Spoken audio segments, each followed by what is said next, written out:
I should have died that night in the rain, but the stranger who found me bleeding on the pavement wasn't offering mercy. He was offering something far more dangerous. A reason to live. I pressed my palm against the alley wall, trying to steady myself. Blood dripped from my split lip, mixing with the Sydney rain that hadn't stopped for 3 days straight.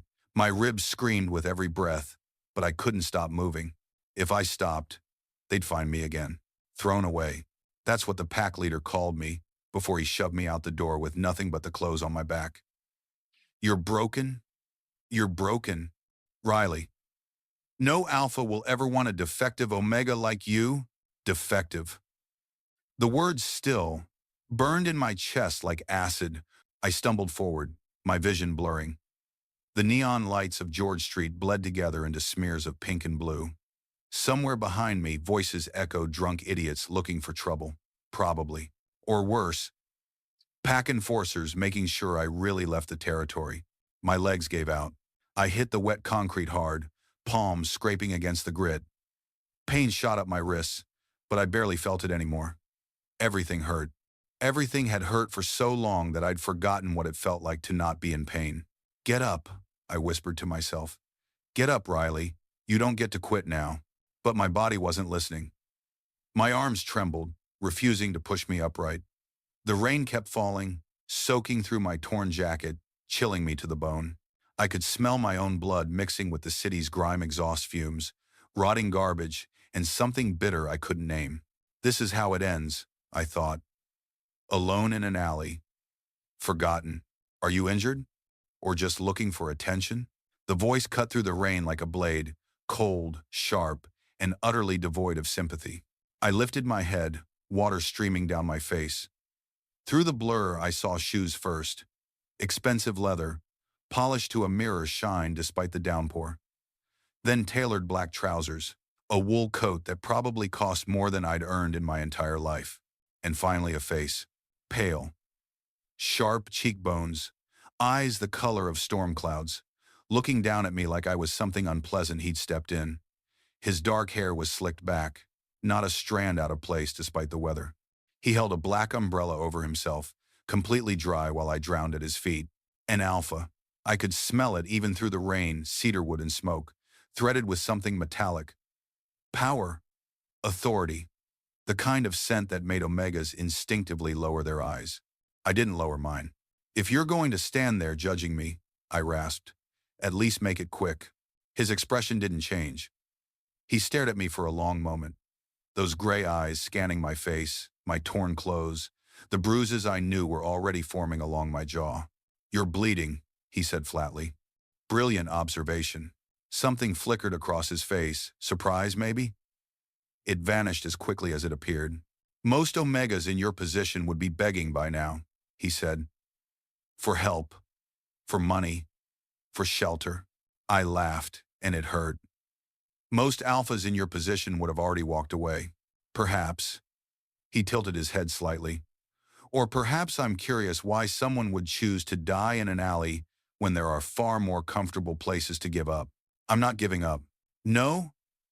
He glanced pointedly at my position on the ground. You're doing a remarkable impression of it. Anger flared in my chest, hot and familiar. I used it to shove myself upright, ignoring the way my vision swam and my ribs protested. I made it to my feet, swaying but standing. There, I bit out. Happy now? He studied me with an intensity that made my skin prickle. Not with fear. Exactly. Something else. Something I couldn't name. You're not from the Darling Harbor Pack, he said. Not a question. What gave it away? The fact that I'm half dead in an alley, or the fact that I'm talking back to you? Both. He lowered the umbrella slightly, and rain immediately started soaking his shoulder. What's your name? Why do you care? I don't. But he didn't move, didn't walk away, just kept watching me with those unreadable gray eyes. The silence stretched between us, broken only by the steady drum of rain on concrete. I could feel his scent wrapping around me, stronger now that he'd stepped closer. It should have made me nervous, strange alpha, deserted alley, me with no pack protection, but instead it made me feel something. Calm, my omega hindbrain whispered. I shoved the thought away violently. Riley, I finally said. My name's Riley Carson. Riley. He repeated it like he was testing how it felt in his mouth. I know who you are, I interrupted. Everyone in Sydney knew that face.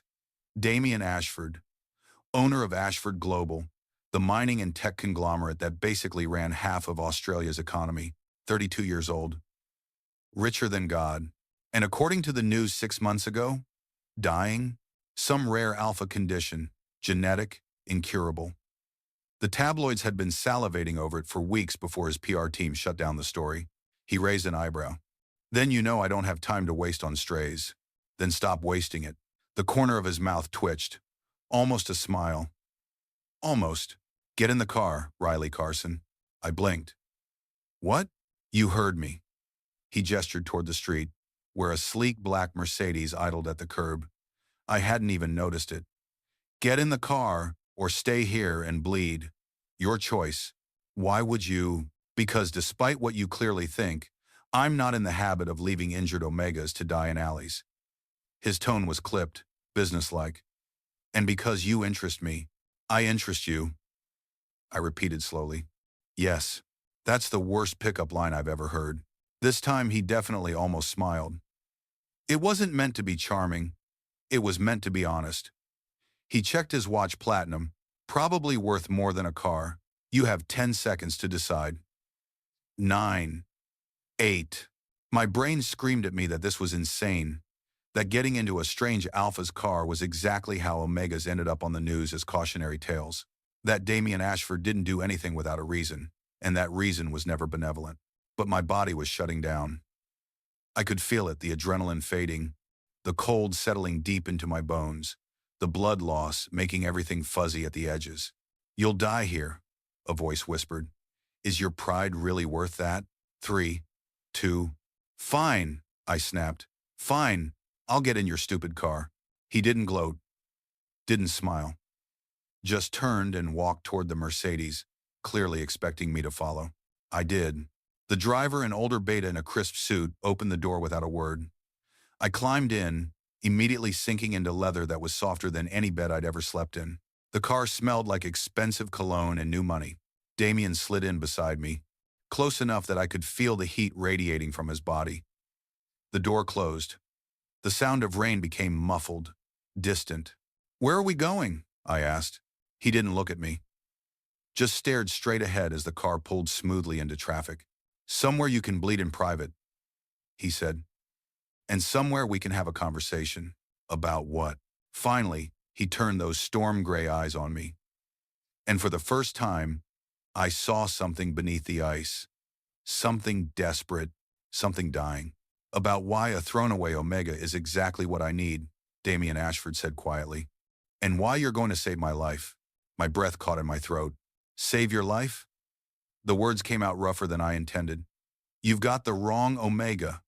I can barely save myself. After, Damien's eyes didn't leave mine.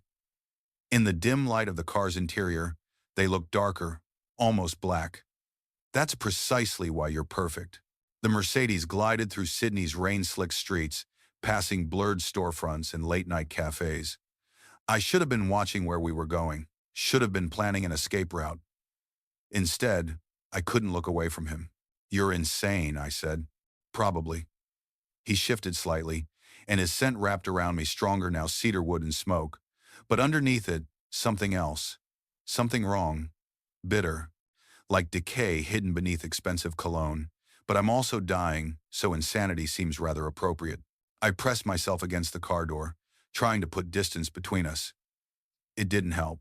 The space felt too small. Too intimate. The news said you had some genetic condition, alpha degradation syndrome or something. Close. Alpha cellular degeneration. His voice was matter-of-fact, like he was discussing stock prices. My cells are essentially eating themselves from the inside out.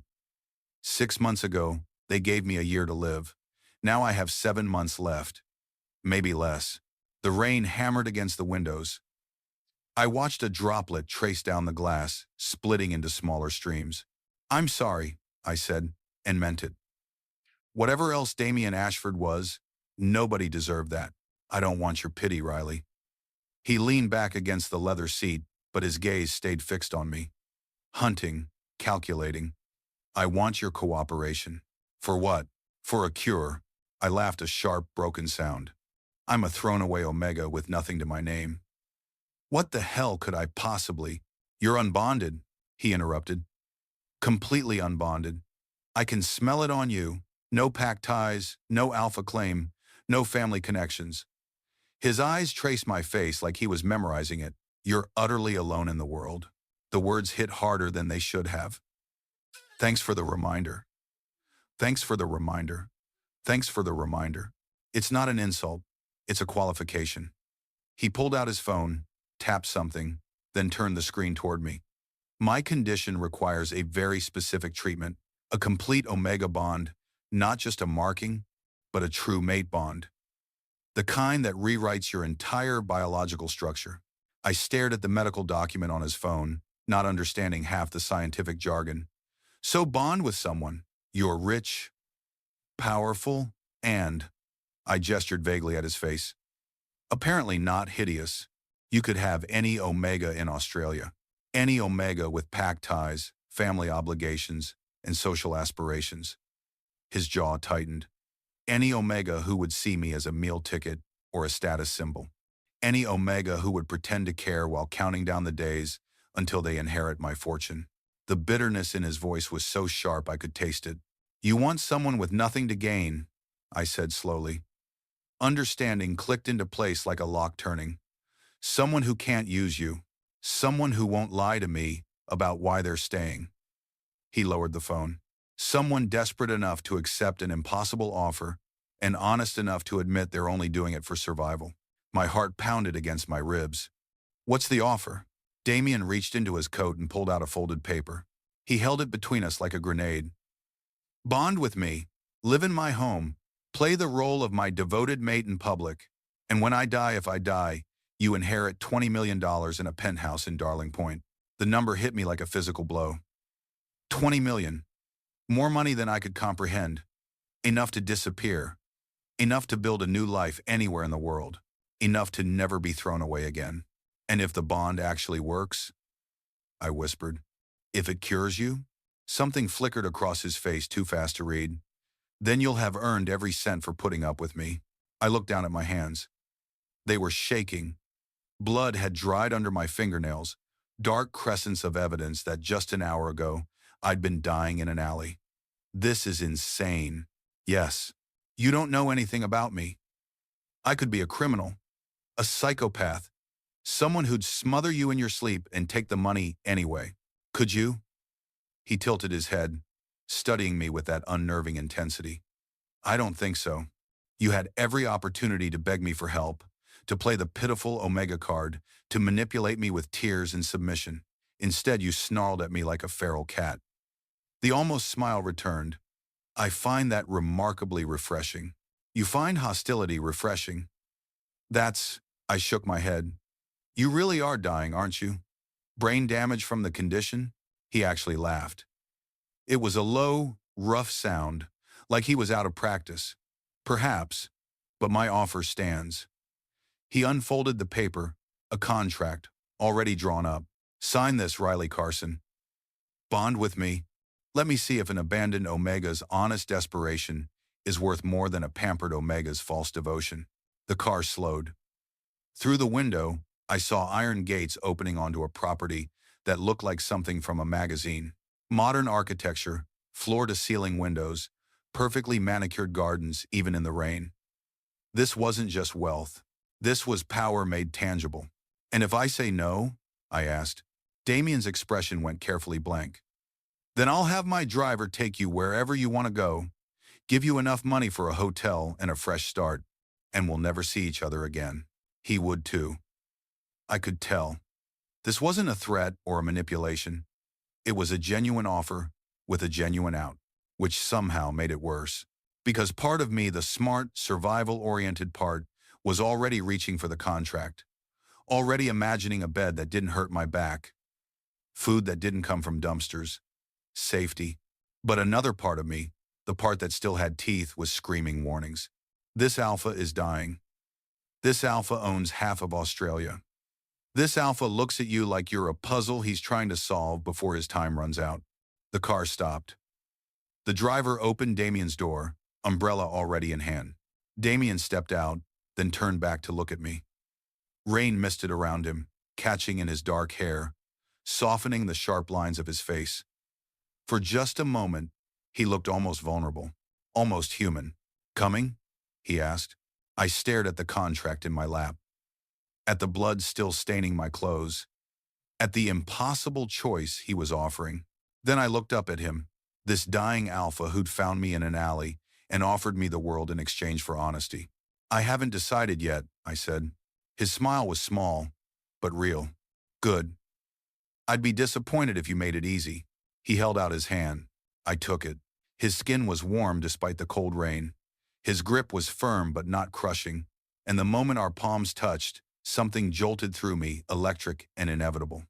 His scent flooded my senses, and underneath the cedar wood and smoke, I finally identified what had been nagging at me. Loneliness. Damien Ashford smelled like the loneliest alpha I'd ever met, and somehow, that terrified me more than anything else. I pulled my hand back like I'd been burned. Damien's eyes narrowed slightly, but he didn't comment, just turned and walked toward the entrance, expecting me to follow. Again, I hated how well it was working. The front door opened before we reached it, another beta in staff uniform, older woman with steel gray hair and a face that gave nothing away. She took one look at my bloody, rain-soaked appearance and didn't even blink. "Mr. Ashford," she said calmly, "shall I prepare the guest suite?" "The East Wing," Damien said, shrugging out of his wet coat. Underneath, his white shirt was pristine. Of course it was. "And call Dr. Chen. Tell him it's not urgent, but I need him here within the hour." "Of course, sir."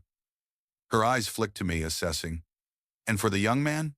Clothes, food, whatever he needs." He finally looked at me again, and something in his expression had shifted. Less calculating, more careful. "This is Mrs. Huang. She runs the household. If you need anything, ask her." Mrs. Huang nodded once. "Professional. Distant. This way, please." I didn't move. Couldn't move. Because stepping through that door felt like stepping off a cliff, and I was still trying to decide if there was water below or just rocks. "Riley." Damien's voice was softer now. Not gentle. I don't think he knew how to do gentle, but less sharp. "You're still bleeding. Come inside." "Why does it matter?" The question came out before I could stop it. "Why do I matter? You could have left me in that alley. Should have left me." He was quiet for a moment. Rain dripped from the edge of the roof, creating a curtain between us and the world outside. "6 months ago," he finally said, "I had a fiancée. Beautiful Omega from one of Melbourne's oldest packs. We'd been engaged for 2 years. His jaw tightened. 3 days after my diagnosis went public, I came home early from a meeting and found him in our bed with my business partner. They were planning which of my assets to liquidate first. The bitterness in his voice was so thick I could almost touch it. "I'm sorry. I don't want your sympathy," he cut me off. "I want you to understand why I'm making this offer. Everyone in my life sees me as a commodity, as wealth and power and connections. Even dying, I'm worth more to them than most people are alive." He looked at me then, really looked at me. "But you? You don't even know what I'm worth. Don't care. You just want to survive. That's not exactly noble." I said quietly, "No, but it's honest." He stepped closer, and I forced myself not to retreat. "That's all I'm asking for, Riley. Honesty. No pretty lies about devotion or destiny. Just honesty." Quote, the rain kept falling. Somewhere in the distance, I heard thunder. "And if the bond doesn't work?" I asked. "If you die anyway? Then you'll be a very wealthy Omega with no strings attached." His mouth twisted into something that wasn't quite a smile. "And I'll have spent my last months with someone who didn't pretend to love me." The loneliness in those words made my chest ache. "Don't," I told myself, "don't feel sorry for him. Don't make this about emotions. This is a transaction. That's all." But my traitorous body was already responding to his scent, to his proximity, to the raw vulnerability he was trying so hard to hide behind ice and sarcasm. I need to see the contract properly, I heard myself say. All of it. I'm not signing anything without reading every word. Something that might have been respect flickered in his eyes. Of course. Mrs. Huang will show you to your room. Clean up, eat something, rest if you can. We'll discuss terms in the morning. Not tonight? You're exhausted, injured, and in shock. He glanced at the bloodstains spreading through my jacket. I'm many things, Riley, but I'm not cruel enough to force business negotiations on someone who can barely stand. He wasn't wrong. Now that the adrenaline was fading, I could feel every bruise, every cut, every place where my former pack had made sure I understood exactly how unwanted I was. Okay, I whispered. Mrs. Huang materialized at my elbow, quiet as a ghost. This way, Mr. Carson. Mr. Carson. Like I was someone worth a title. I followed her through hallways that smelled like money-fresh flowers, expensive wood polish, something crisp and clean I couldn't name. The East Wing was apparently its own separate universe, all cream walls and soft lighting and art that probably cost more than most people's houses. She opened a door to a bedroom that was bigger than the entire apartment I'd shared with 3 other Pack Omegas back when I still had a pack. The bathroom is through there, she said, pointing. I'll bring up clothes and have dinner sent up in 30 minutes. Dr. Chen should arrive shortly after to examine your injuries. I don't need, Mr. Ashford insists. Her expression remained neutral, but something in her tone suggested arguing would be pointless. Is there anything else you require? A time machine? A different life? A reason to believe this isn't all going to explode in my face? No, I said. Thank you. She nodded and left, closing the door with a soft click. I stood there in the middle of all that luxury, dripping rainwater and blood onto cream carpet that probably cost thousands of dollars, and tried to remember how to breathe. This was insane. All of it. Agreeing to come here, considering his offer, letting myself be drawn in by storm gray eyes and the scent of cedarwood and loneliness. But what was the alternative? Back to the streets? Back to running? Back to being nothing and no one? I walked to the window. From here, I could see the harbor lights reflecting off the water, the city sprawling out like a galaxy of possibility. Somewhere out there was the alley where I'd almost died. The packed territory where I'd been thrown away. The life I'd never be able to return to. Behind me was a dying alpha who wanted to pay me $20 million for honesty. My reflection stared back at me from the glass, bruised, bloody, broken. What are you doing, Riley? I whispered to myself. My reflection didn't answer. But somewhere in the house, I heard footsteps. Steady, purposeful, getting closer, a knock on the door. Riley? Damien's voice, muffled through the wood. I forgot to mention something. I turned. What? Silence. Then, the bond has to be completed within 2 weeks, or the treatment window closes. My condition accelerates after that point. 2 weeks, 14 days to decide if I was going to tie my life to a dying alpha's desperate gamble. Why are you telling me this now? I asked. Another pause. Longer this time. Because I want you to understand what you're agreeing to, he said quietly. And because despite what you might think, I don't want to trap you. I walked to the door. Put my hand on the handle. Didn't open it. Damien? Yes? Why me? My voice cracked. Really? Why me? Through the door, I heard him breathe. In. Out. Because when you looked at me in that alley, he finally said, you didn't see a dying alpha or a billion-dollar empire. You just saw someone who hadn't walked away yet. A pause. No one's looked at me like that in a very long time. His footsteps retreated down the hall. I stood with my hand on the door handle, heart pounding, scent receptors still flooded with cedarwood and smoke and loneliness. And I realized, with a sharp jolt of terror, that I wanted to open the door, wanted to call him back, wanted to know what would happen if I stopped running and just stayed. I didn't open the door. Instead, I pressed my forehead against the wood, breathing hard, trying to sort through the chaos in my head. My Omega instincts were screaming, contradictions, run, stay, trust him, Don't trust anyone. He's dangerous. He's safe. Until I couldn't tell which voice was survival and which was suicide. A soft chime from somewhere in the room made me jump. I turned to find Mrs. Huang entering through a side door I hadn't noticed, carrying an armful of clothes. Behind her, a younger staff member wheeled in a cart, laden with covered dishes. "Your dinner, Mr. Carson," she said, setting the clothes on the bed. "Dr. Chen will be here in 10 minutes. I suggest you clean up first." She left before I could respond. I looked at the bathroom door, then at the food, then at my bloody reflection in the mirror across the room. Fine, shower, food, doctor, then figure out if you're actually insane enough to go through with this. The bathroom was obscene. Marble everywhere, a shower that could fit 6 people, heated floors that made my cold feet tingle. I stripped off my ruined clothes and stepped under water hot enough to sting. Blood swirled down the drain mine, mixed with rain and 3 days of street grime. I watched it disappear and tried not to think about how close I'd come to disappearing the same way. Thrown away. I scrubbed harder, like I could wash off the words along with the dirt. The clothes Mrs. Huang had brought fit perfectly. Soft cotton shirt, loose pants, everything in shades of gray that probably cost more than my entire previous wardrobe combined. I was still barefoot, still bruised, but at least I looked human again. The food was still warm. I lifted the first cover and nearly groaned. Actual hot food, not scraps or day-old bread. Grilled fish, roasted vegetables, rice that smelled like jasmine.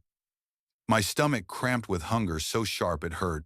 I was 3 bites in when someone knocked. "Come in," I said around a mouthful of fish. The door opened to reveal a man in his 50s, Asian, carrying a medical bag and wearing an expression of professional concern. Dr. Chen, presumably. "Mr. Carson." He nodded politely. "I'm here to examine your injuries." "May I?" I gestured at the chair across from me, still eating. If he was bothered by my lack of manners, he didn't show it. He worked efficiently, checking my ribs, cleaning the cut on my lip, examining the bruises that were already turning spectacular shades of purple and yellow. His hands were gentle but impersonal. "Clinical. 2 cracked ribs," he said finally.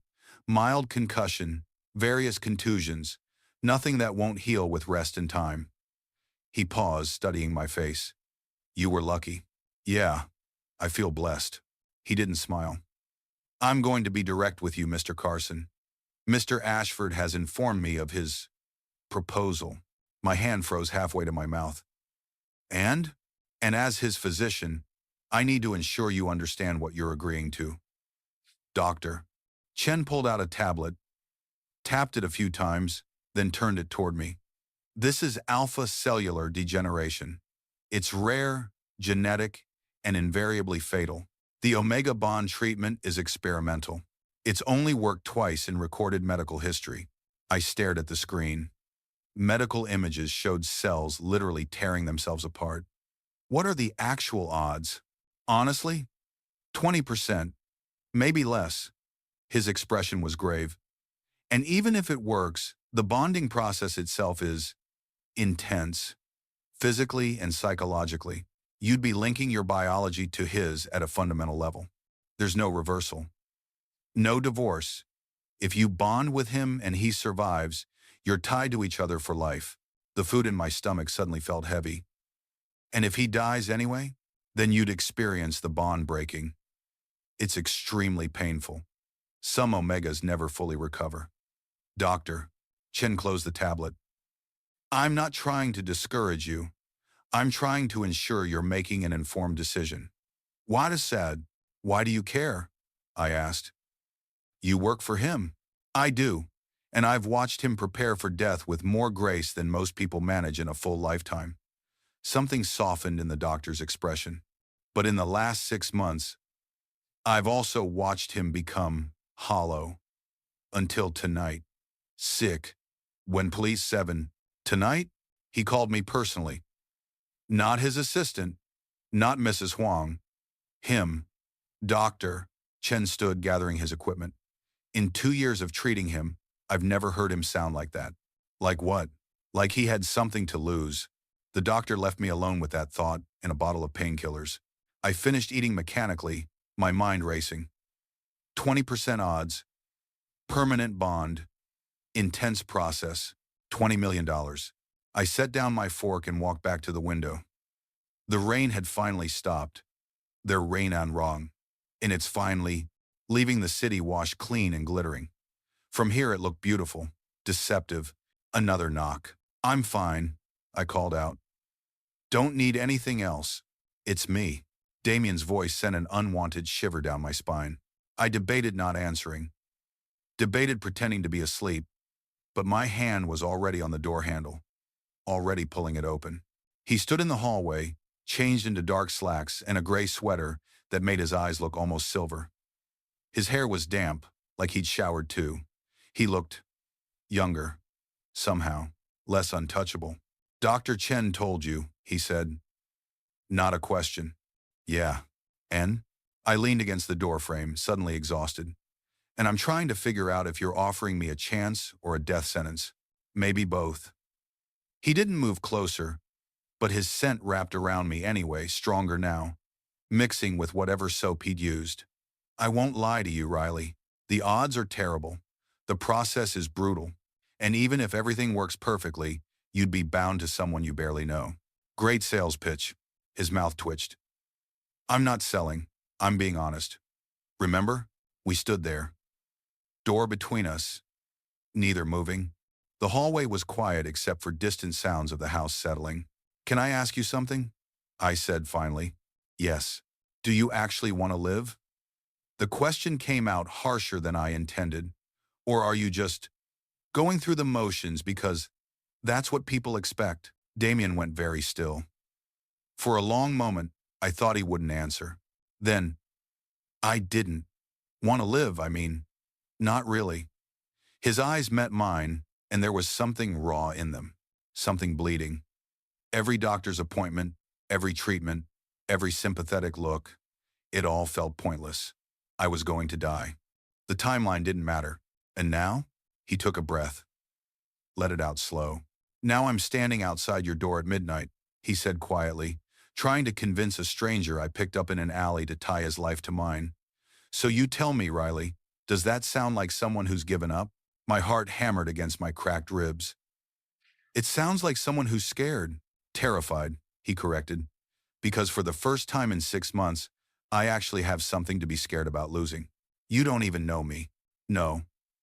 But I know you didn't beg, didn't cry, didn't play the victim even when you had every right to. He shifted slightly, and the light caught his face differently, made him look almost vulnerable. I know you're still standing here talking to me instead of running. That takes either courage or stupidity, and I don't think you're stupid. I might be, I whispered, because I'm actually considering this. Something flashed in his eyes, hope, maybe, or relief. The contract is in the study whenever you're ready to read it. No pressure, no timeline except, he trailed off. Except 2 weeks. Except 2 weeks. The silence stretched between us, heavy with everything unsaid. Damien? Yes? What happens if I say no? He was quiet for a beat. 2. Then I'll die with a clear conscience knowing I didn't trap you, and you'll live with whatever future you build for yourself. That's it? That's it. He stepped back, creating distance. Get some rest, Riley. We can talk more tomorrow. He turned to leave. Wait. He stopped. Didn't turn around. Just waited. Tomorrow, I said. I want to see where you work. Want to understand what I'd be, what this would actually look like. His shoulders relaxed slightly. Okay, and I want the truth. About everything.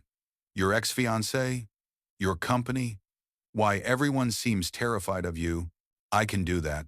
And I stopped, swallowed hard. I want to know what you smell when you scent me. He turned then. Slowly. His eyes were storm-dark and intense. Rain, he said softly. Clean rain and something wild underneath. Like freedom. His voice dropped lower. And I want it more than I've wanted anything in my entire life. The honesty in those words hit me like a physical blow. Good night, Riley. He walked away before I could respond. I closed the door and slid down it until I was sitting on the expensive carpet, heart racing, hands shaking. What the hell am I doing? But I already knew the answer. I was falling, and I had no idea if anyone would catch me. I didn't sleep. How could I?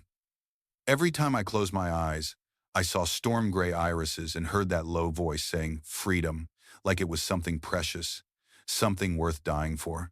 The bed was too soft. The room was too quiet. My ribs ached with every breath, reminding me that 12 hours ago I'd been bleeding in an alley, and now I was lying in sheets that probably cost more than I'd ever owned. Around 3 in the morning, I gave up and got out of bed. The contract sat on the desk where Mrs. Huang must have left it while I was showering. Thick cream paper, bound in leather, with Ashford Global's logo embossed in gold on the cover. I sat down and started reading. The legal language was dense, but the terms were clear enough. Bond with Damien Ashford. Live as his mate for the duration of his life. Maintain the appearance of a genuine relationship in public. In exchange, $20 million upon his death, the Darling Point penthouse, and a trust fund that would generate income for the rest of my life. If he survived, the money would be released on our 5th anniversary instead. 5 years. With a man I'd known for less than 12 hours. I kept reading. There were clauses about confidentiality, about media appearances, about what would happen if I violated the agreement. But there was also, I read it 3 times to make sure I wasn't hallucinating, a section titled Omega Protections and Rights. The Omega Party shall maintain full autonomy over personal decisions, medical care, and social relationships. The Alpha Party agrees to provide separate quarters, if requested, to never use alpha voice or pheromone manipulation, and to honor all stated boundaries regardless of bond status. And below that, in the event of abuse, coercion, or violation of consent, this contract becomes null and void. All promised assets transfer immediately to the Omega Party, and the Alpha Party forfeits all rights to contact. I stared at the words until they blurred. He'd written in protections for me. Against himself. A soft knock made me look up. Come in, I said, knowing somehow it would be him. Damien entered carrying 2 mugs, steam rising from both. He was still in the gray sweater, hair disheveled like he'd been running his hands through it. Couldn't sleep either? How did you know I was awake? Your light's visible from my office. He set 1 mug in front of me, tea, from the smell. And I heard you moving around. Action, your bedroom is on the other side of the house. My office isn't. He settled into the chair across from me, cradling his own mug. I do my best thinking at 3 a.m., usually alone. The word usually hung between us like a question. I wrapped my hands around the warm ceramic, letting the heat sink into my palms. I'm reading the contract. Amber Farm, and you put in protections for me. I met his eyes. Why? Damien took a sip of his tea before answering. Because the power dynamic is already skewed. I'm an alpha, you're an omega. I'm wealthy, you have nothing. I'm offering you money for something that should only ever be given freely. He set down his mug with careful precision. Also scenes has 100 down in have done. The least I can do is make sure you have a way out if I become the monster you're probably expecting. I don't think you're a monster. You should. His voice went hard. You wanted the truth about me, Riley. So here it is. I didn't build Ashford Global by being nice. I've ruined competitors, bought out family businesses, fired people 3 days before Christmas because the numbers demanded it. I'm ruthless, controlling, and according to my ex-fiancé, emotionally unavailable. He leaned forward, and the lamplight cast shadows across his face that made him look dangerous. I will expect things from you, he continued. Your time, your presence, your cooperation in maintaining this illusion. I'll be demanding and particular and probably impossible to live with. His eyes locked onto mine. So yes, Riley, put protections in the contract, because you're going to need them. My heart was beating too fast. You're trying to scare me off. I'm trying to be honest. Bullshit. I set down my tea hard enough that it sloshed. You're testing me, seeing if I'll run, if I'm as desperate as you think I am. End quote. His expression didn't change. Am I? Yeah. I stood up, ignoring the protest from my ribs.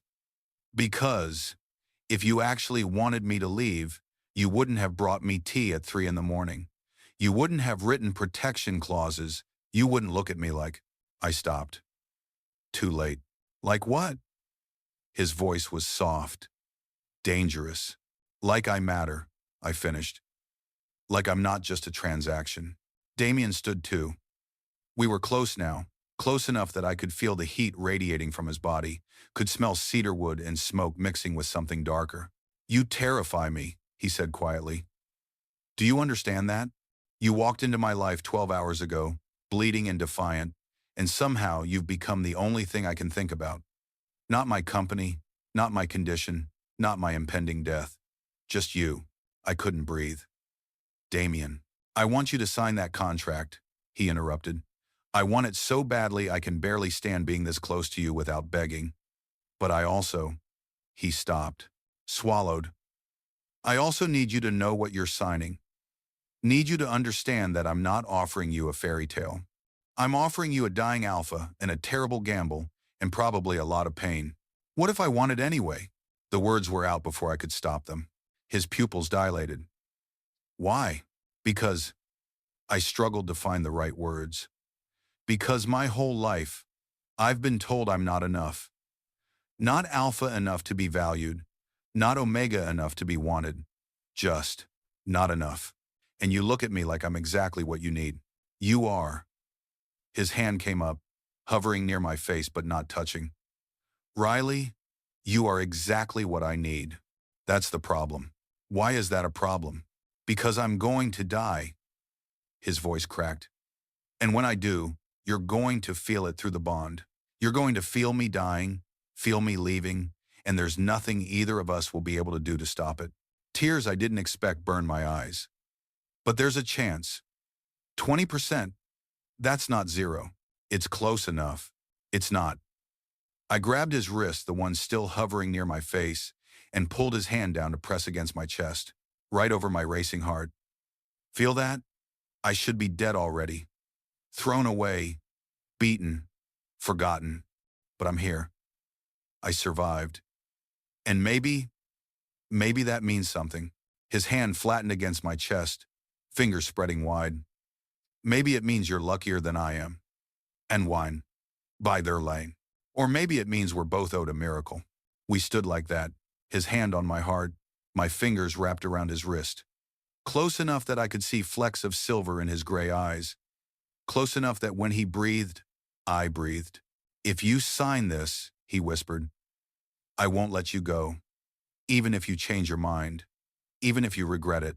The bond will tie us together until one of us dies. I know, and I'll want all of you. Not just the parts that are convenient. All of you, the anger, the fear, the parts you hide from everyone else. I know. His other hand came up to cup my jaw, thumb brushing against my cheekbone. The touch was gentle, reverent, and it made something in my chest crack open. Last chance, Riley, he breathed. Walk away now, and I'll let you go. Stay, and you're mine. I leaned into his touch, feeling my omega instincts purr with satisfaction even as my rational mind screamed warnings. Where's a pen? I asked. His breath hitched. What? A pen. I pulled back just enough to meet his eyes. I'm signing the contract. Now. Before I lose my nerve. For a moment, he just stared at me. Then he moved fast, purposeful, pulling open the desk drawer and extracting an expensive fountain pen. He handed it to me, and our fingers brushed. The contact sent electricity racing up my arm. I sat back down, pulled the contract closer, and found the signature line at the bottom of page 12, Riley James Carson. My hand shook as I wrote. The ink was dark blue, permanent, binding. When I finished, I set down the pen and looked up at him. Damien was watching me with an expression I couldn't read, hunger and fear, and something that looked almost like awe. 2 weeks, I said. We have 2 weeks before the bonding ceremony. Yes. Then we'd better make them count. He smiled a real smile. No ice, no calculation. Just genuine, devastating warmth. And I realized I was completely, utterly screwed. Then we should start now. Damien's voice was different, rougher, like something had shifted in him the moment my signature dried on that page. He held out his hand. I took it. His fingers laced through mine, warm and solid, and he pulled me to my feet. We stood there in the lamplight, close enough that I could count his heartbeats through the thin fabric of his sweater. "Come with me," he said. "Where?" "Somewhere I've never taken anyone." He tugged gently, leading me toward the door. "You wanted the truth, all of it. So I'm going to show you." We walked through the silent house, his hand never leaving mine. Down hallways I hadn't seen, past rooms dark with sleep, until we reached a door at the end of the west wing. He pulled out a key, actual metal key, not electronic, and unlocked it. "This is my private office," he said, pushing it open. "Not the one I use for business. This one is mine." The room was smaller than I expected. Intimate. Floor-to-ceiling windows overlooked the harbor, but heavy curtains were drawn across them now. Bookshelves lined every wall, stuffed with volumes that looked read, not decorative. A desk sat in the center, covered in papers and folders, and I stopped. "Are those medical files?" "Yes." He let go of my hand and walked to the desk, gathering them up. Every test result, every scan, every doctor's opinion on exactly how I'm dying. He held them out to me. "You should see them. Know what you've signed up for." I took the files with shaking hands. Opened the first one. The images were brutal cells degrading in real time, organs slowly failing, a timeline that showed steady decline toward an end that came far too soon. 6 months ago, he'd been given a year. Now the projections showed 7 months. Maybe 6 if the deterioration accelerated. "Jesus," I whispered. "It's not pretty." He leaned against the desk, watching me with those unreadable eyes. "And it's going to get worse. The last stage involves pain I can't hide, loss of motor control, possible dementia. If the bond doesn't work, you'll watch all of it." I looked up from the files. "You're trying to scare me off again." "I'm trying to make sure you understand." "I understand." I cut him off. "You're dying. The odds are terrible. This might not work." I set the files down carefully. "But you already told me that, so why are you really showing me this?" His jaw tightened. "Because I need you to see what my ex-fiancé saw." What made him look at me and see nothing but a countdown timer to a payout? The pain in his voice was so raw it hurt to hear. "He was an idiot," I said quietly. Damien laughed sharp and bitter. "He was practical. Why invest emotions in someone with an expiration date? Because emotions aren't investments." I moved closer, drawn by something I couldn't name. "They're not stocks or bonds or assets you can liquidate. They're just what you feel." "And what do you feel, Riley?" He pushed off the desk, closing the distance between us until I had to tilt my head back to meet his eyes. "When you look at me, what do you see?" 3. My breath caught. "I see someone who's terrified of being alone when he dies." He flinched like I'd hit him. "But I also see—" I reached up, barely thinking, and pressed my palm flat against his chest. His heart slammed against my hand, racing. "I see someone who hasn't given up." "Not really. Because if you had, you wouldn't be fighting this hard." "Maybe I'm just stubborn." "Yeah, you are." I could feel his heartbeat synchronizing with mine, falling into rhythm. "But you're also standing here at 4 in the morning, showing me your medical files and your private office and all the parts you think will make me run. That's not stubbornness. That's hope." His hand came up to cover mine, pressing it harder against his chest. "Hope is dangerous. So is despair." We stood like that, my hand trapped between his chest and his palm, both of us breathing too hard for people who were just talking. "I have to tell you something," he said finally. "Something I didn't put in the contract." My stomach dropped. "What?" "The bonding ceremony. It's not just paperwork and scent marking." His eyes were dark, intense. "It's intimate, Riley. Physically and emotionally intimate. We'll have to—" He stopped, started again. "There's a reason only bonded pairs can attempt this treatment. The connection has to be complete." Heat flooded my face. "You mean—" "Yes." His thumb stroked across my knuckles, sending shivers up my arm. "I need you to know that. Before we go any further, need you to have the chance to back out if that's not something you can." "I'm not backing out." The words came out steady. "Sure. even though my heart was trying to beat out of my chest. His pupils dilated. Riley, I signed the contract, I said. I knew what I was agreeing to. And I swallowed hard. I'm not afraid of you. You should be. His voice dropped to something almost like a growl. Because right now, all I can think about is how you smell like rain and freedom, and how badly I want to. He cut himself off. Step back, put distance between us with visible effort. 2 weeks, he said roughly. We have 2 weeks to prepare, to get to know each other, to make sure this is really what you want. What if I already know? You don't. He ran a hand through his hair, disheveling it further. You think you do, but you've been on the streets, traumatized, desperate. I won't take advantage of that. I won't bond with you until I'm certain you're choosing this clearly. Frustration and something dangerously close to affection warred in my chest. You're really going to be noble about this? I'm going to try. His smile was strained. It's going to kill me, but I'm going to try. A thought occurred to me. What happened to your ex? After you caught him? Damien's expression went cold. I bought out his family's company, destroyed his father's political career, made sure everyone in our social circle knew exactly what kind of Omega he was. He met my eyes. I told you I was ruthless. He deserved it. Maybe.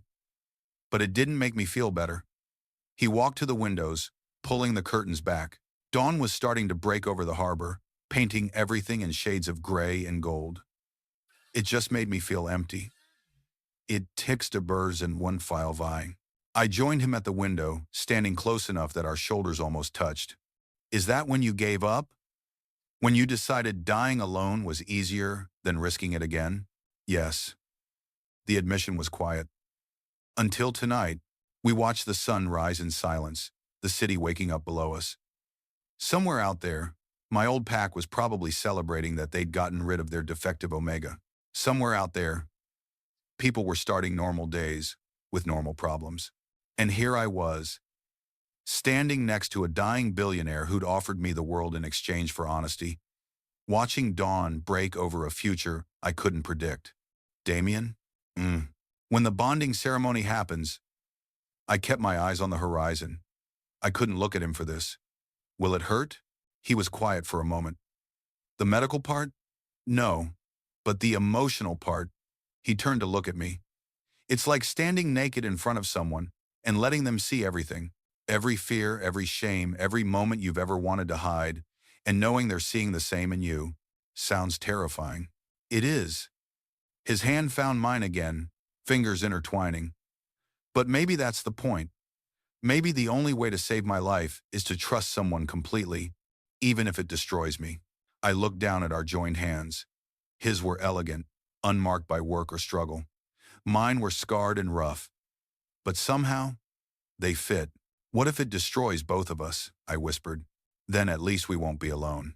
The sun crested the horizon, flooding the office with golden light. And I realized I'd made my choice. Not when I signed the contract, not when I took his hand, but right now, in this moment, watching him watch the sunrise like it might be one of his last. Damien? Yes? I don't want to wait 2 weeks. He turned to me, eyes wide. Riley, I know what you're going to say, that I need time, that I need to be sure, that you won't take advantage. I squeezed his hand. But I'm already sure. And every day we wait is one less day we might have together. You're not thinking clearly. I'm thinking clearly for the first time in months. I turned to face him fully. I'm choosing this. I'm choosing you. So stop trying to protect me from my own decisions. He stared at me like I was something he couldn't quite believe was real. Then he pulled me into his arms. The embrace was fierce, desperate, like he was trying to memorize the shape of me. I buried my face in his chest, breathing in cedar wood and smoke, and underneath it all, the faint, bitter scent of his condition. 1 week, he murmured into my hair. Give me 1 week to arrange everything. To make sure you're healthy, that you understand what's happening. Please, Riley. 1 week. In his arms, surrounded by his scent and his warmth, I nodded. 1 week. I agreed. But then no more waiting. Inap mine is 7 morning, undan klum. No more waiting, he promised. And somewhere in my chest, something that had been broken for a very long time started to knit itself back together. He didn't let go. Neither did I. We stood there as the sunrise painted the room in shades of amber and rose, holding on to each other like we were the only solid things in a world that kept shifting. His heartbeat was steady against my ear, strong, alive. For now, a voice whispered. Only for now. I shoved it away and held tighter. Riley. His voice rumbled through his chest. We should. The office door slammed open. We jerked apart as a woman strode in tall, severe, wearing a power suit that screamed attorney and an expression that could freeze hell. Her eyes locked onto me with laser precision, then cut to Damien with something that looked like fury. You didn't. Her voice was ice. Please tell me you didn't do what I think you did. Damien's entire demeanor shifted. The vulnerable man who'd held me moments ago vanished, replaced by the ruthless CEO I'd heard about. Victoria, I don't recall inviting you into my private office. Your assistant called me 3 hours ago saying you'd signed the bonding contract. She moved closer, and have her heels clicking on the hardwood like gunshots. I told you that contract was a draft, a contingency plan, not something you actually. She looked at me again, and her lip curled. Who the hell are you? Riley Carson, I said, lifting my chin. And you are? Victoria Chen, Mr. Ashford's head legal counsel, and the person who's going to undo whatever insanity happened here tonight. She turned back to Damien. Tell me you haven't completed the bond. Not yet. His voice was cold. And when I do, it will be none of your concern. None of my... She laughed, sharp and humorless. Damien, you're dying. Your judgment is compromised. And this boy, she spat the word like poison, shows up out of nowhere, and suddenly you're rushing into a permanent bond. This is exactly what happened with Marcus. The name hit the room like a bomb. Damien went very still. Don't. Someone has to say it. Victoria crossed her arms. Marcus manipulated you, used your feelings against you, and the moment your diagnosis went public, he showed his true colors. How is this any different? Because Riley isn't Marcus, Damien said quietly. Dangerously. You don't know that. You've known him for what? 12 hours? She pulled out her phone. I already ran a background check. Riley Carson, 23, former member of the Darling Harbor Pack, until he was expelled 4 days ago for... Stop. My voice came out harder than I intended. Whatever you found, I don't care. And neither should you. She raised an eyebrow. Really? You don't care that I know you were expelled for allegedly stealing PAC funds, that there's a warrant out for your arrest? The world tilted. That's a lie, I whispered. But even as I said it, pieces clicked into place. The PAC leader's fury, the beating, being thrown out without a word of explanation. They'd framed me. Is it? Victoria's smile was sharp. Because the evidence is fairly damning. Bank transfers from the PAC account to an offshore number registered to your name. Timestamps showing you were the last one with access before the money disappeared. I didn't. My voice cracked. I would never. It doesn't matter what you did or didn't do. Damien's voice cut through my panic. Victoria, you're fired. Silence. Victoria stared at him. Excuse me? You heard me. Effective immediately. Your services are no longer required. He moved between us, blocking her view of me. I'll have your severance package drawn up by end of business today. Leave. You can't be serious. I'm completely serious. His voice dropped to something lethal. You came into my private office uninvited. You insulted my chosen mate, and you clearly forgot who signs your paychecks. He stepped closer to her.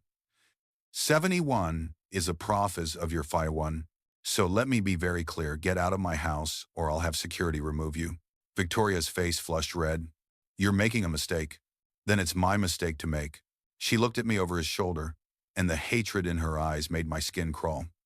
When this blows up in your face, and it will, don't come crying to me. She turned on her heel and left, slamming the door hard enough to rattle the bookshelves. The The silence she left behind was deafening. I couldn't breathe, couldn't think. The words "warrant for your arrest" kept echoing in my head. Riley, is it true? I turned to face him. Do you have a background check on me? Did you know about the warrant? His expression gave nothing away. Yes. The confirmation hit like a slap.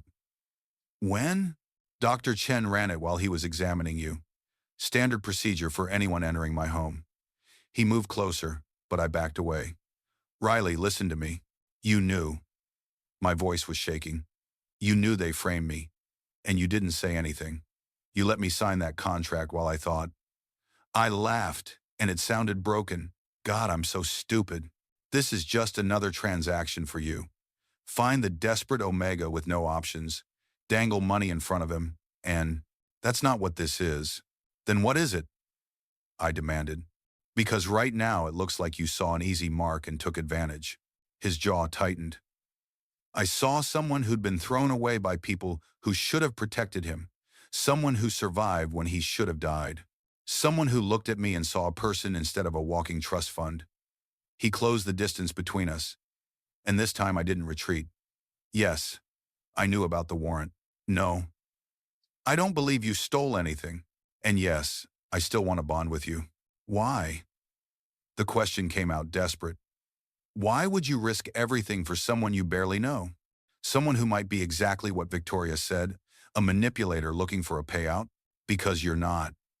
His hand came up to cup my face, thumb brushing away a tear I hadn't realized had fallen. Because when I told you the odds were 20%, you didn't flinch. Because you held my hand while I showed you how I'm dying, and you didn't look away. His voice dropped to a whisper. Because for the first time in 6 months, I want to fight, and that terrifies me more than death ever did. I wanted to believe him. Wanted it so badly it hurt. But Victoria's words kept circling. This is exactly what happened with Marcus. What if she's right? I whispered. What if I hurt you? Then I'll die knowing I tried. His other hand came up, framing my face. Riley, I'm going to die anyway. The question isn't whether I get hurt. It's whether I spend my last months alone and empty, or with someone who makes me feel alive. That's not fair. Tears were streaming now, and I couldn't stop them. You can't put that on me. Can't make me responsible for. I'm not. He pressed his forehead to mine. I'm asking you to be selfish with me. To take what you want, consequences be damned. To stop letting other people define who you are. I don't know who I am, I admitted. I don't know if I'm the person you think I am, or the thief they say I am, or just broken. Then figure it out here. His breath ghosted across my lips. With me, we'll both be broken together. The sunrise had fully broken now, flooding the room with harsh morning light. In it, I could see every line of exhaustion on his face, every shadow of the condition eating him alive. I could also see hope. Raw, terrifying, desperate hope. 1 week, I said. My voice steadied. You have 1 week to prove Victoria wrong. To prove this isn't just death making you reckless. And you? His eyes searched mine. What will you prove? Dudes cluning that I'm not running. I reached up and covered his hands with mine. That I'm strong enough to stay, even when it's hard. Even when people like Victoria try to tear us apart. She's not wrong about everything, he said quietly. I am dying. My judgment probably is compromised, and bonding with me will destroy your life as you know it. My life was already destroyed. I leaned into his touch. At least this way, I get to choose how. Something in his expression cracked the ice, melting to reveal the man underneath. Vulnerable. Scared. Desperately lonely. I don't deserve you, he whispered. Good thing I don't care what you deserve. I managed a shaky smile. I only care what I want. And what do you want? I looked at him. Really looked at him. Storm gray eyes and sharp features, and a heartbeat that wouldn't last the year. A man who'd built an empire and lost everything that mattered. A dying alpha who'd offered me the world and expected nothing but honesty in return. I want 1 week, I said, and then I want forever. However long that is. He kissed my forehead.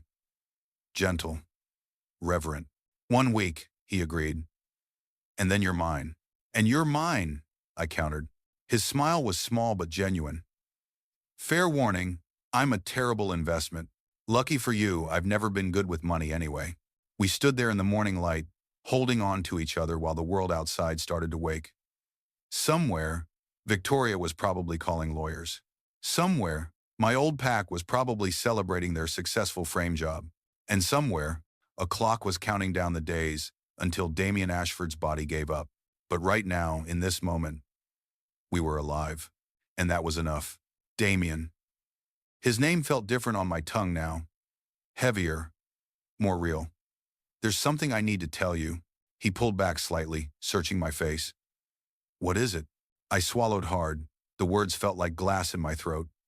The reason they expelled me. It wasn't just the money they said I stole. His hand slid down to my shoulders. Steady. Grounding. Tell me. The pack leader Aaron, he wanted me. The memory made my skin crawl. I was supposed to be his. He'd already announced it to the pack council, started planning the bonding ceremony. Except I said no. Damien's grip tightened fractionally. And alphas like Aaron don't accept no. I forced myself to meet his eyes. He tried to force a bond, cornered me in the pack house, used his alpha voice, started the marking. I touched the side of my neck where the scar still burned. I fought back, broke his nose with a lamp. The whole pack heard him screaming. Good, Damien said quietly. Viciously. I hope it hurt. A broken laugh escaped me. It did, but it also signed my death warrant. You don't embarrass an alpha like that and live. I took a shaky breath. The money thing, that was just the excuse. A way to make sure no other pack would take me in. Frame me as a thief so I'd be untouchable. How much did he say you stole? 50,000. Damien's expression went cold. Calculating. Give me his full name. Johnner Paasen, Devinder Honor Rain. Why? Because by tomorrow morning, Aaron Whitlock is going to wake up to lawsuits, IRS audits, and federal investigations into PAC fund mismanagement. His voice was steel wrapped in silk. And by tomorrow afternoon, he's going to understand what happens when someone touches what's mine. The possessiveness in that word, mine, should have scared me. Instead, it made something warm unfurl in my chest. You don't have to. Yes, I do. He cupped my face again, thumbs stroking my cheekbones. You're not untouchable anymore, Riley. You're protected, and anyone who hurt you is going to learn that the hard way. That's not why I told you. I know. His eyes softened slightly. You told me because you're being honest. Like you promised. He leaned closer, and I could feel his breath against my lips. Thank you. The space between us charged with electricity. I could feel my omega instincts purring, urging me closer, begging me to close the gap, and a phone rang. Damien's phone, still in his pocket, vibrating against my hip where we were pressed together. He closed his eyes. I'm going to throw that off the balcony. You should probably answer it. I really shouldn't. But he stepped back anyway, pulling out the phone with clear reluctance. His expression darkened as he read the screen. It's my CFO. There's an emergency board meeting in 2 hours. Because of Victoria? Probably. He typed something quick, then pocketed the phone. The board's going to hear about our contract. They're going to have opinions. Let me guess, they'll think I'm a gold digger. They'll think a lot of things. None of them matter. He reached for my hand. But I need to handle this. Need to make sure the company is protected if when we bond. When. Not if. The certainty in his voice made my heart race. What do you need me to do? He looked at me for a long moment. Come with me. I blinked. To the board meeting? Yes. His grip on my hand tightened. I want them to meet you, see you, understand that you're not some scheme or desperation play. His jaw set. I want them to know you're my choice. Damien, I can't. I don't know anything about business. I don't have the right clothes. You're perfect exactly as you are. He pulled me closer. But if it would make you more comfortable, Mrs. Huang can arrange appropriate attire. The meeting isn't for 2 hours. My mind raced.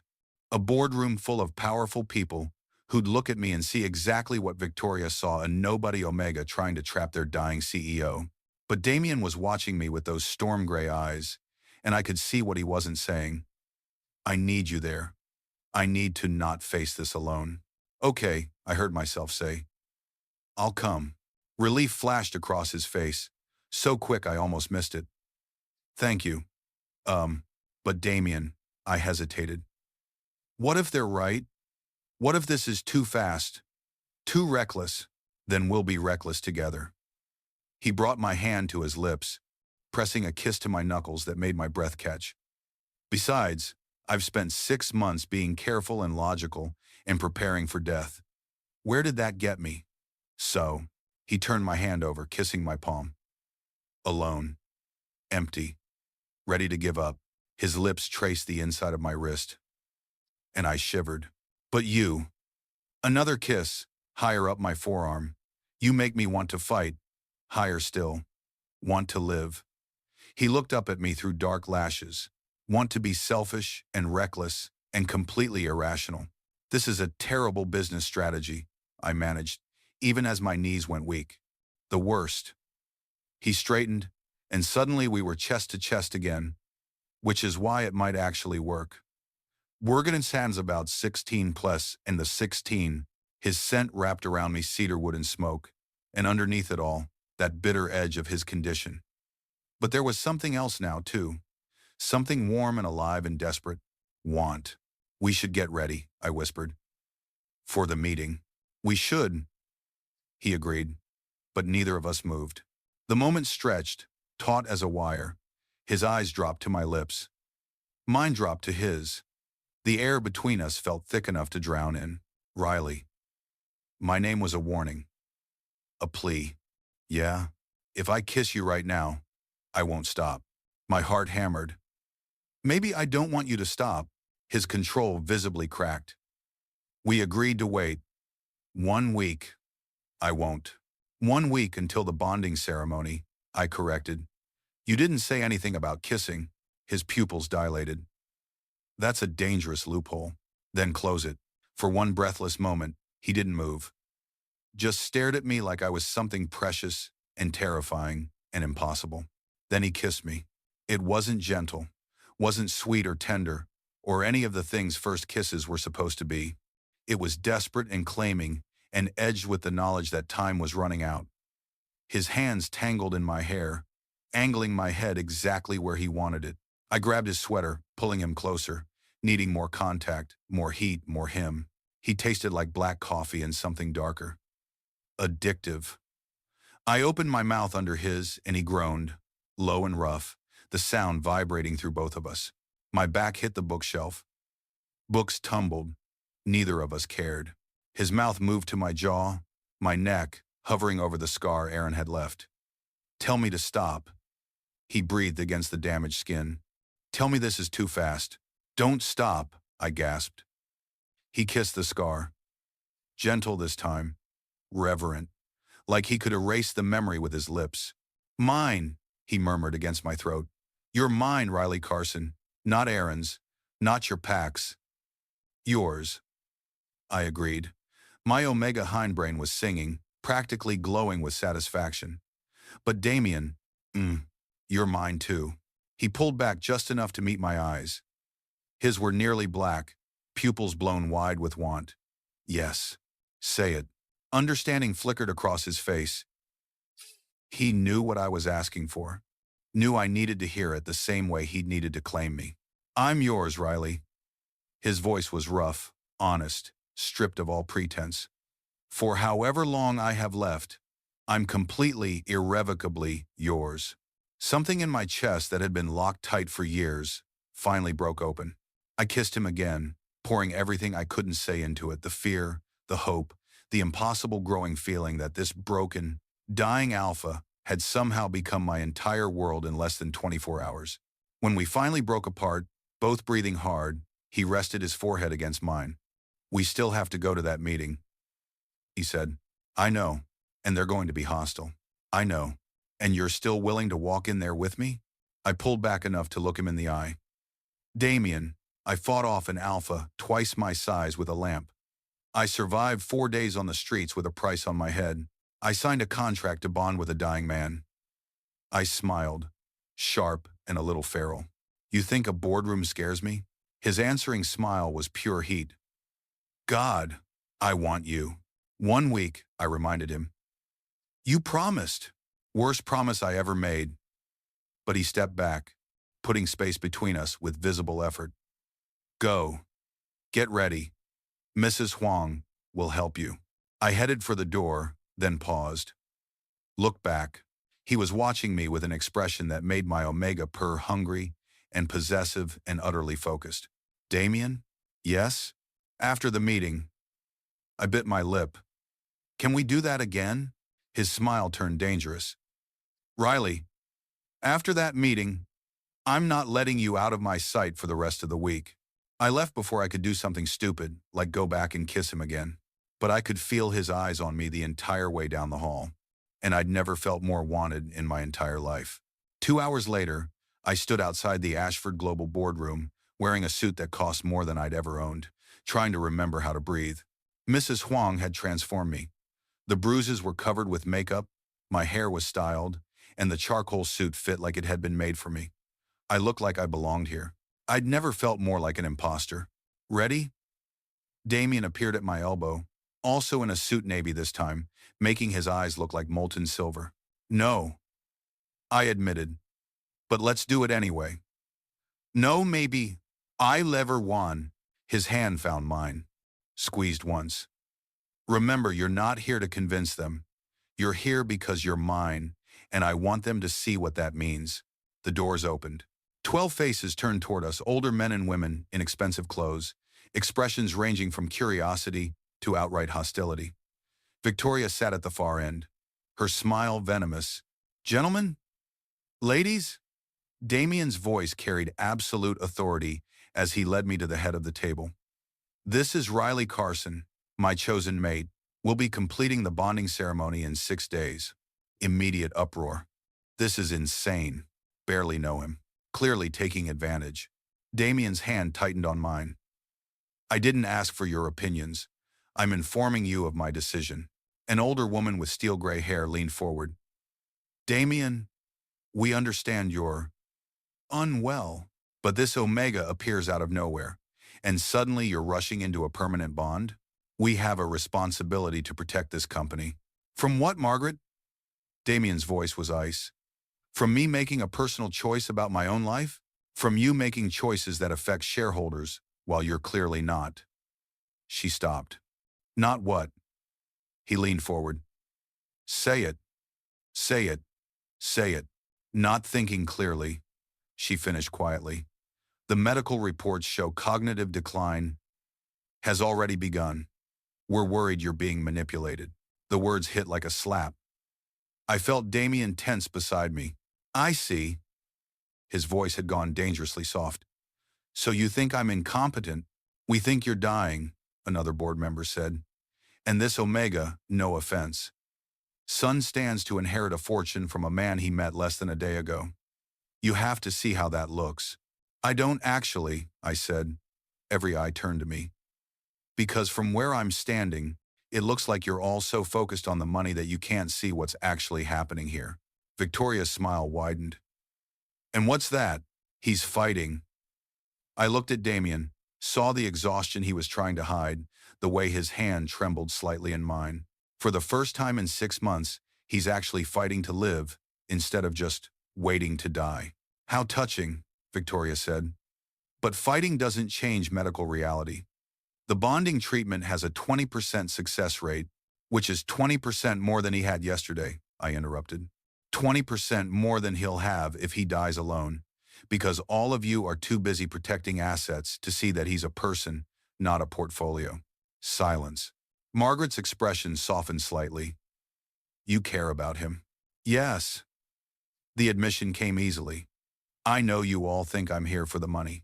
Maybe I was, at first, but I looked at Damien again, at the storm gray eyes watching me with something that looked like awe. But he looked at me like I mattered when everyone else threw me away. And if there's even a chance I can save his life, I'm taking it. Even if it means tying yourself to a dying man, another board member asked. Not unkindly. Sponsor bro. He's not dead yet, I said firmly. And I'm betting everything that he won't be. Damien's hand squeezed mine.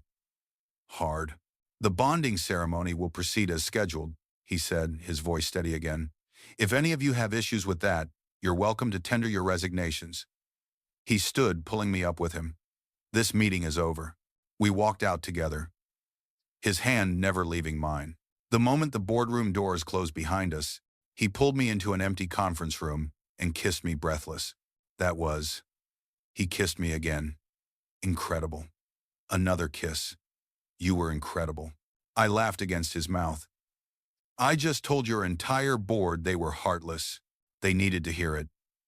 He pressed his forehead to mine, breathing hard. Riley, his phone buzzed. Then again. And again. He pulled it out with a curse, then froze. Oh, what? He turned the screen toward me. Email after email, all with the same subject line.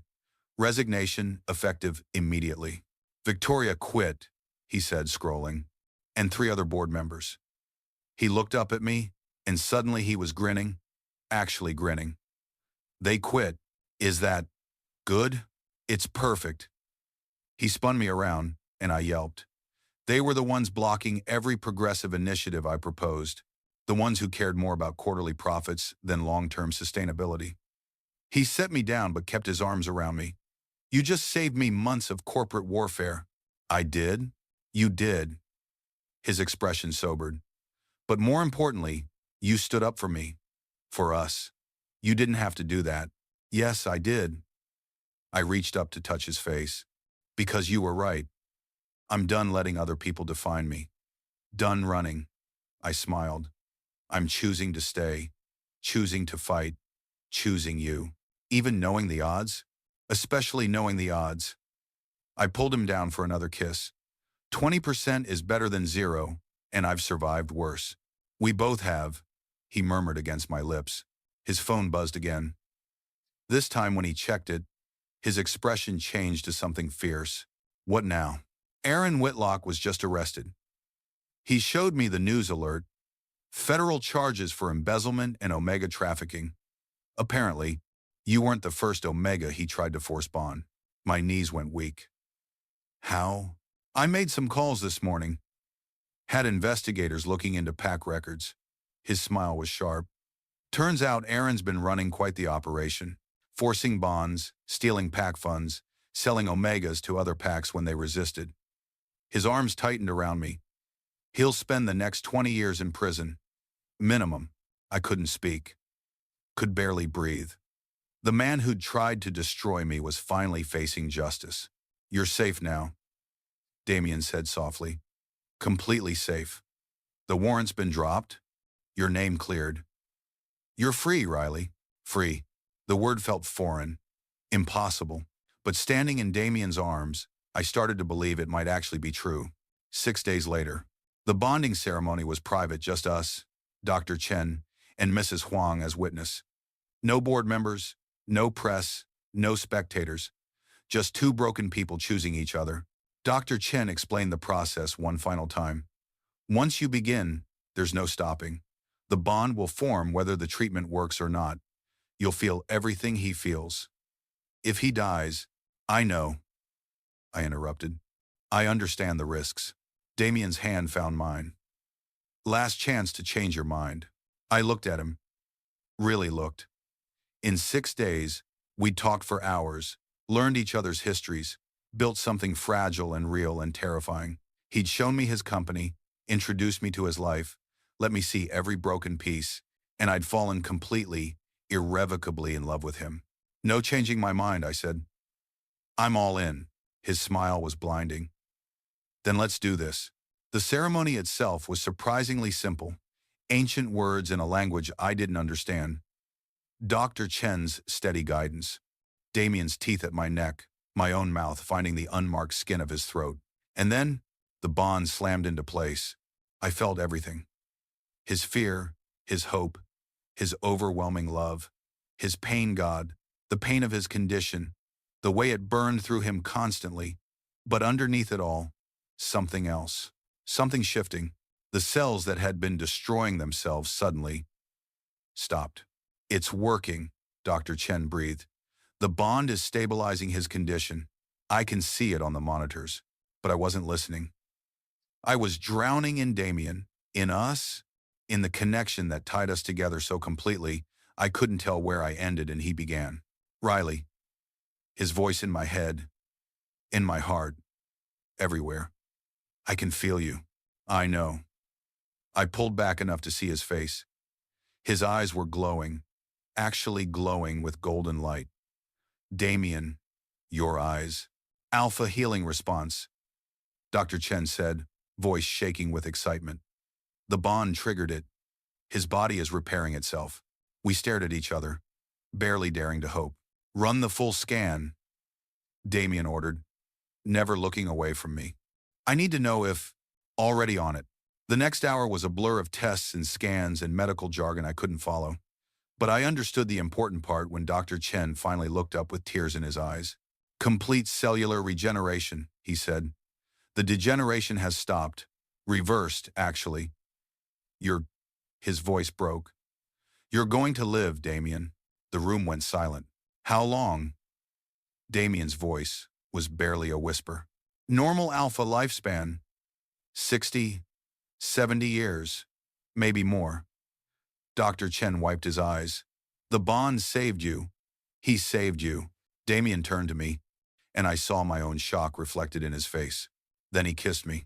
We kissed until Dr. Chen and Mrs. Huang politely excused themselves. Kissed until the sun set outside the windows. Kissed like we had all the time in the world. Because we did, 3 months later.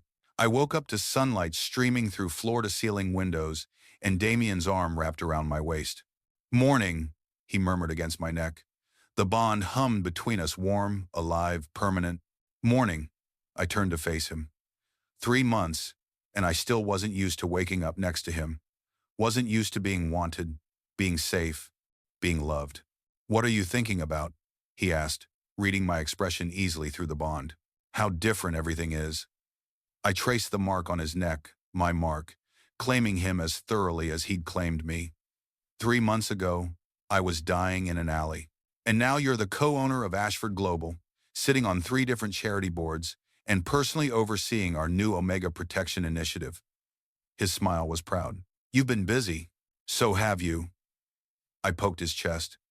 Completely restructuring the company, testifying against Aaron Whitlock, and somehow finding time to cook me breakfast every morning. I like taking care of you. I know. I could feel it through the bond, his deep satisfaction in providing for me, protecting me, loving me. I like it too.